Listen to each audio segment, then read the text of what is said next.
deux exercices qui sont déjà dans le cahier, qu'on devait résoudre hier, mais compte tenu du temps, on avait reporté ça pour aujourd'hui. Le tout premier exercice, on demande ceci. Une mangue de masse 500 grammes tombe d'une hauteur de 5 mètres du sol. Calcule le travail de son poids. On donne G égale 10 newtons par kilogramme. Premièrement, on demande le calcul du travail du poids. Parce que lorsque une mangue tombe, cette mangue est soumise à la force de pesanteur qu'on appelle le poids.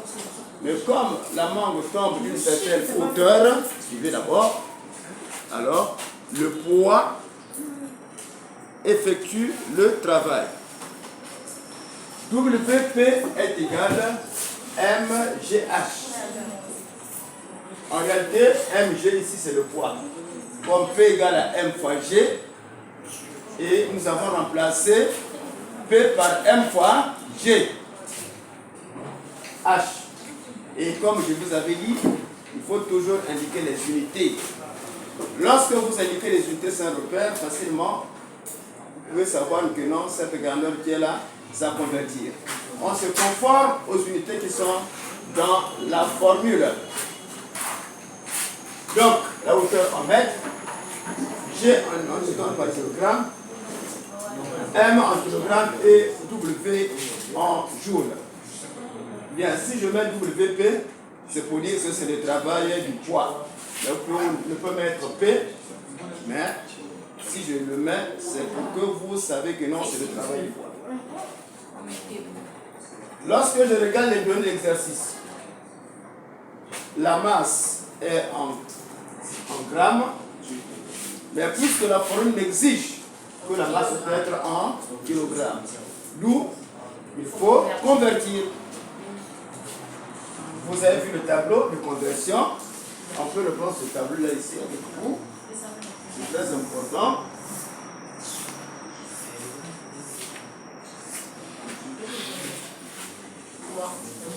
Ici, nous avons kilogramme, hectogramme, décagramme, et là, nous avons gramme. 500 grammes. Quel est le premier chiffre qui occupe les rangs des grammes? Le chiffre qui va occuper les rangs des grammes, c'est 0. Quel 0? C'est 0 qui est situé vers la droite. Donc, je mets 0 ici. Pour écrire 500 grammes, je ne peux pas compléter ici. Donc, je vais de la droite vers la gauche. Je mets donc ces 0 là. Et ensuite, je mets le 5 ici. Je veux convertir, exprimer ça en kilogrammes. Puisque la formule me dit que non, la masse peut être en kilogrammes. Mais comme il y a rien ici, donc je remplace par 1, 0. Et pour exprimer en kilogrammes, je place la virgule ici. Ça fait 0,500 kg, encore 0,5 kg. Et nous avons trouvé la masse en grammes, donc WP égale 0,5. Multiplié par la pesanteur, c'est 10. Multiplié par la hauteur, qui est donnée déjà là-bas, 5. Et vous trouvez 25 joules. Deuxième exercice. De quelle hauteur tombe une boule de masse 2 kg lorsque le travail de son poids est de 80 joules? Là aussi, c'est la même chose. Nous connaissons le travail. WP égale M fois G fois H. On peut inverser, c'est-à-dire, là, jusqu'à présent, il y a ceux qui ne comprennent pas. On peut inverser. On peut dire que M fois G fois H égale à WP. Je tire H. Partout là, ce sont des multiplications. Là, c'est monsieur là. Ce sont des multiplications. Voici l'inconnu ici, là, c'est H.